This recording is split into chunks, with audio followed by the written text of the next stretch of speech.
మనిద్దరి మధ్యలో ఏ జన్మలో ఏ తీరని రుణం ఉందో, మరెందుకు ఇంతలో ఈ బంధనం ఇన్నింతలు పెరిగిందో, అమాయకమైన నీ చిన్నారి నవ్వును ఏ తల్లి కందో, ఇటే నీ దారి ఉందని నిన్ను ఏ సుడిగాలి పంపిందో.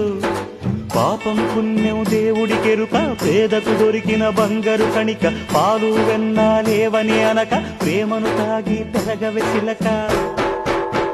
వలేసే పాడు లోకం కంటపడక ఉండు నాయనక, ఇలా నా గుండెలోనే గువ్వల కొలు ఉండిపోయింక, ఇటే పోస్తే ఎమున్నైనా ఇలేస్తానే, మరింక ఏ కీడు నీ వంకరా